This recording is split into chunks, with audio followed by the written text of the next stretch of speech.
Good afternoon. Thank you for attending my quick take presentation. My name is Chris Morris, and the name of this presentation is Our OpenAthens Journey, Lessons Learned and Looking to the Future.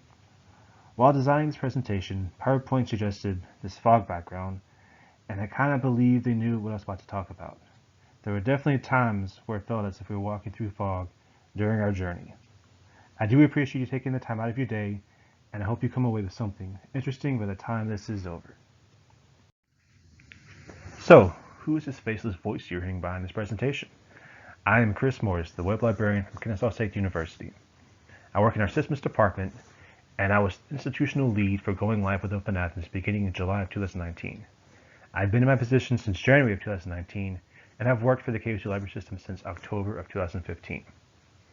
Why does our story matter?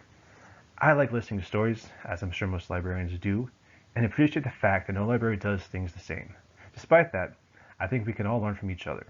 I like to share our experience in hopes that you find it helpful, or at the very least, interesting. So let's begin our journey, at least my journey. It was 2019 in July when my department learned that our unit director was leaving us for another opportunity. We were all upset, but you must carry on. At that time, our department chair asked me what I knew about OpenAthens. Being rather new in my position and in this department, I had heard mentions of it, but I was not directly involved in those conversations. Naturally, I heard the word open and the word Athens and assumed it had something to do with open resources and UGA. Solid effort, I would say, but I missed the mark. I believe I kindly received something along the lines of, close? Let me send you some more information on it. I looked at all the training videos I could find and agreed to take over as the institutional lead. I knew I had the support of my colleagues. We hit the ground running as our go live day was quickly approaching on September 30th, 2019. At KSU, we like to keep a lot of usage stats, so we had already decided that we wanted to do the full implementation instead of the parallel implementation because of this. This means that students are required to log in using their NetID and password both on and off campus. What I didn't know at the time was that we were the first university to want to do such a thing permanently. There was a little concern with the USG OpenAthens team, but they assured that we could do it. What we also didn't know is of some of the other issues it was going to cause for our patrons. My department met with the OpenAthens USG team at the end of September to discuss our go-live date, which again was September 30th, 2019. So nobody's fault. We left the meeting worried and not trusting that we were ready to go live yet. We had some internal discussions, and our department chair put in a request to delay our go-live date until 2020. Luckily, this was accepted, and we had more time to prepare for a successful launch. I previously said we didn't know of some of the issues that multi-factor authentication was going to cause. We all know that most students like to find things quickly and easily. If there's something preventing that from happening, then they quickly turn to another resource. Luckily for us, students are already used to logging in with their NetID and password using the EasyProxy.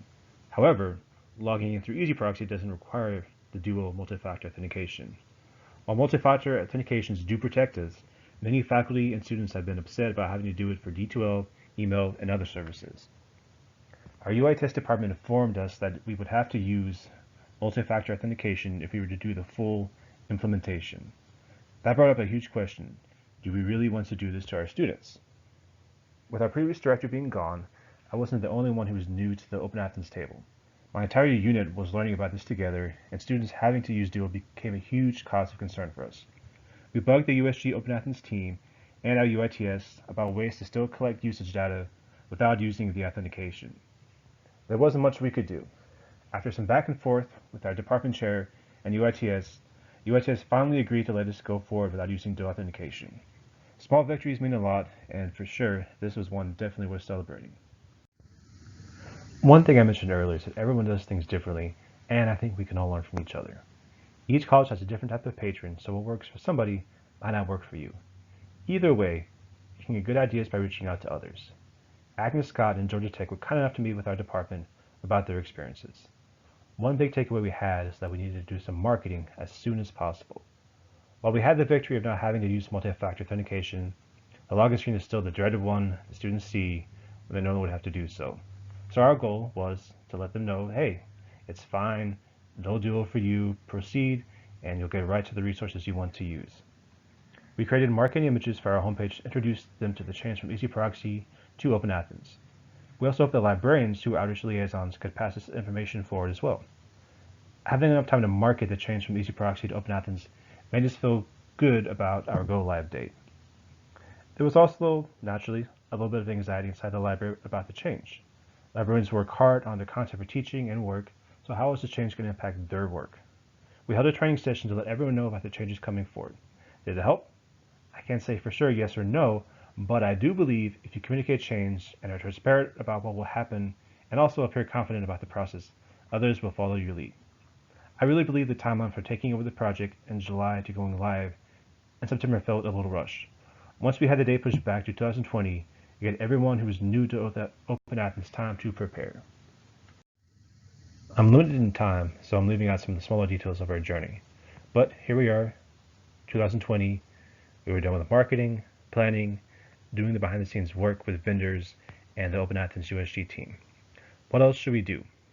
My concern was if students and faculty are having issues, how do we know? My solution was to create an OpenAthens help request page and display it on our homepage. The emails from that form went directly to me, and I would help faculty and students with any issues they were having. Luckily, there wasn't an overwhelming amount of people that were having issues. After seeing a lot of the same issues come up time and time again, I created another page called the OpenAthens Troubleshooting page that users could review as well.